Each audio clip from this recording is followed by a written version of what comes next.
voice in your head. Who is the voice in the head? What is the voice in your head? And where does the voice in your head come from?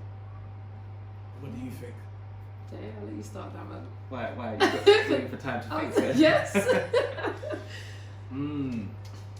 I think I've had multiple voices, and some of them are not mine. So I think we did at a point in time when we were speaking about being low and feeling like I don't want to be here, but that wasn't my voice. That was an intruder. So there are points when, you know, because I feel a lot, sometimes I feel to the level where I take on someone else's voice. So I have to filter through, but my voice is, or the voice that I hear predominantly is my higher me. It's a light being, and it's very, how can I explain it? It's very tuned in, if that makes sense. So like the voice will always tell me the truth about where I'm at, or if I'm lying to myself, or if I'm not being authentically me, or if this feeling feels amazing, or if this person in front of me is showing me their true self as well. And my voice now is loving, whereas before it wasn't as loving. So my voice would be, it wasn't my voice, it was the voice of someone else that had silenced my voice. But once I found my own light, now my voice is loud and clear. So there's no energy that can penetrate that voice anymore. They might come, but I recognize it, and the voice says, "Get out of there. You're not allowed in this space anymore." And people might think it's stupid, but if you just, I would say, if you sit down in a room with no noise or nothing, you will start hearing your voice. Which is what people do. They avoid desperately to avoid it. Avoid it at all costs. Some people, I'm not saying everyone, but there's some people that will do like one of my mentors. He's just done a week with the Hoffman process, and basically you do a week in basically silence, just to understand what your voice is saying to you. Because and people don't realize that that voice in your head comes out unconsciously. Yeah. So you might say things, "Oh no, I can't," or "I did it," and all these doubts. That is your voice coming through unconsciously, and a lot of people don't recognize it. So yeah, the voice is very important to just kind of take heed of what you hear in silence. You know. T? Do you know, in saying off of how you explained it, I would have said that mine was loads of different people per se, or different voices, but I think that's what it used to be.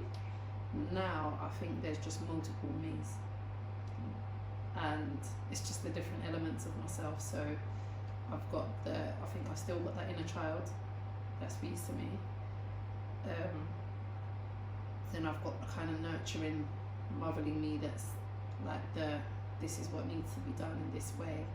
The kind of, I've got that optimistic me, but then I've still got a little bit of that pessimistic me, like like those moments when it's like, oh, why is this happening? The doubtful, questioning side, but then I've got that optimistic ones that's kind of like sometimes, hey, pull it together, and then it's like I've got the future me in them as well. So it's like them two work together, the optimistic and the future me kind of, they correlate in the sense that when I start thinking, alright, I'm in this position and this isn't going so well, or I've still got so far to go, then I've got that one that's already ahead of the game saying, alright, cool, you might not be there, but this is what you're going to achieve.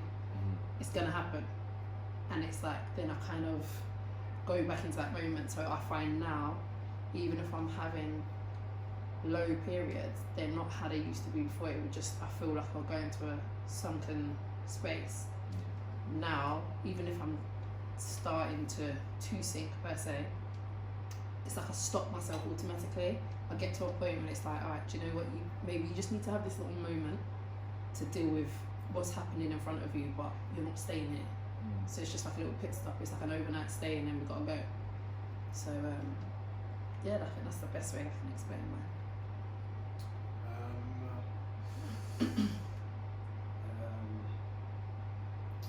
I think the only voice in your head is the voice that was put in you. Basically,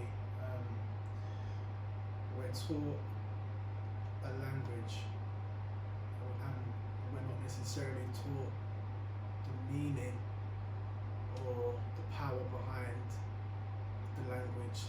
So if we're talking about, say, like, what's that word? Etymology. The meaning behind words or the fusion of words. And what we take the language as is basic English, not knowing that there is a whole heap of mysticism and spellings behind the language that's done on purpose.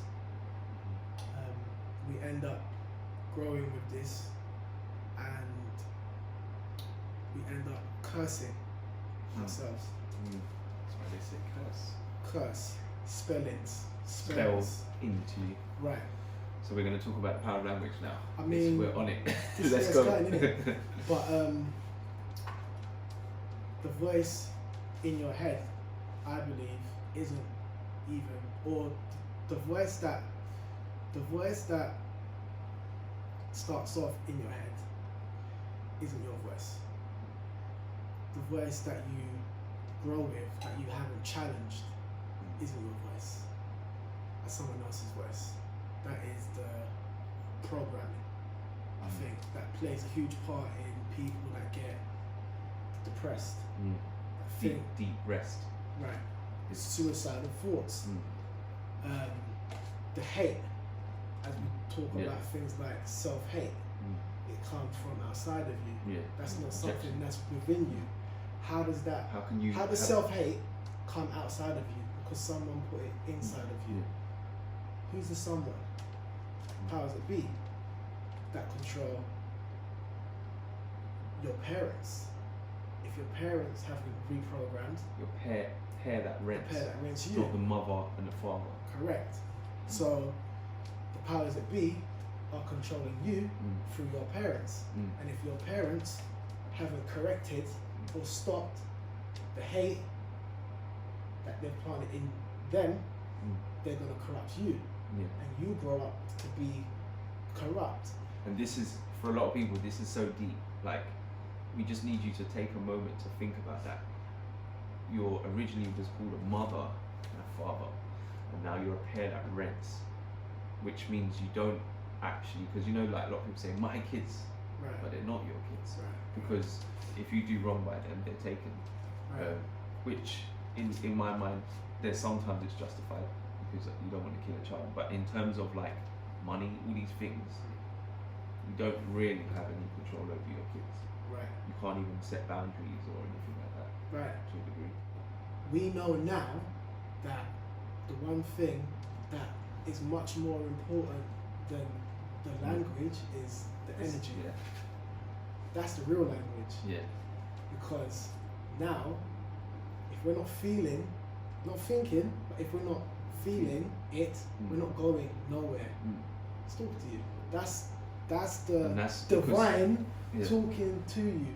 When we come out, they have their way with us through the control that they have over our parents, everyone else.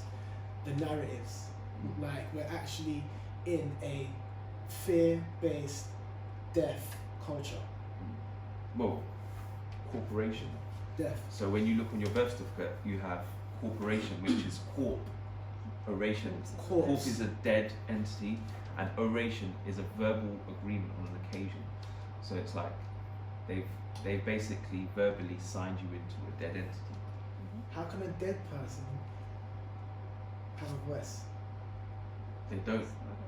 But as a straw man, as the false person, we can't talk. We're not talking. We're not really speaking any language because it's the language of what they've created. And there's a book that they have created it because they've fused languages together to create English. And it's also because people think like we're talking crap or there's no such thing as magic. And okay, I would suggest you read a book called The Kabbalion, which will tell you the energy behind. And it's all in history, in all religions, and in all books. There is references to a lot of this stuff around how you use language to recondition, and that's why they call it television, telling you a vision, programs. So on the telling you a vision, there's a program. Yeah. And so you get tied into all these things. You don't even realize you're being programmed to. That's why most of the movies that you've seen have become truth. So the 9/11 movies that they've been showing you, the vaccination stuff, all of this stuff is all programming you, and it's actually insulting for those who are like, for me, I'm like, wait, they've literally told you how they're running the system. They've even created in the laws, the law mixed up is wealth, and then you've got acts. So they act. What is an act? It's fake. And they create these bills. What is a bill? It's a money-making order. So when they're putting bills through Parliament, that then become an act. Like they've got the Coronavirus Act. They're telling you it's an act. So, and they're acting for the bills, and then they tell you to sign up to our system. We've got to make you consent. A con that is sent to you, and we've got a contract with you. A con that tracks you. They're telling you through the language. And it's not accident. It's done on purpose so that you can never say it's not there, because everything is there for you to investigate. It's down to you and your choice. And that's the difference between like, so say English, which is not English, and legalese. Mm-hmm.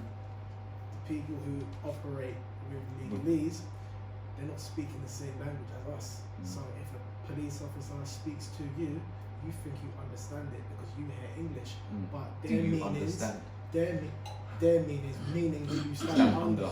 So they are not even speaking the same language as you, and you recognize it as English, which goes to show you how much you don't know about the dead language that you speak, because you're not even in the game. You think you're in the game, but you're not in the game, because you being in the game is you understanding the rules to the game.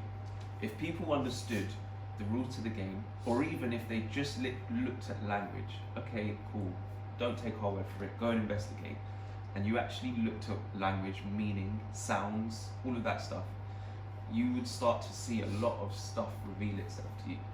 And it's very important people do that, and just not accept what this system is telling you is a truth and all this stuff. Christmas, Valentine's Day, Easter, all these days that birthdays, all these days that we somewhat celebrate, right? Those are spells. So those are like rituals with spells that we're casting every time we take part in the stuff, Think about it. If the language is magic and we're cursing ourselves with the spellings, what do you think's behind the rituals when it's the same language that's formed for us to understand what the holiday or the ritual is? Like I remember years ago, like I saw something on birthdays, and not verbatim, this might not be exact, but something about cutting the cake is like cutting a placenta. So there's a whole ritual behind birthdays. When me and you were speaking, and you were telling me about the fruits. When you cut open a tomato, right, you see lungs. If it's a good tomato. If that ain't fucking madness, I don't know what is. So within the fruit is you. You are it. It is you. Remember, Get out of there, man. Because nature, we're part of it. We're part of nature, and it's living. The fruit was living until we tried, until we take it down, where it falls off, and then we start. It's only when it's off the tree or out of the ground, broken from its roots, that's when it becomes disconnected.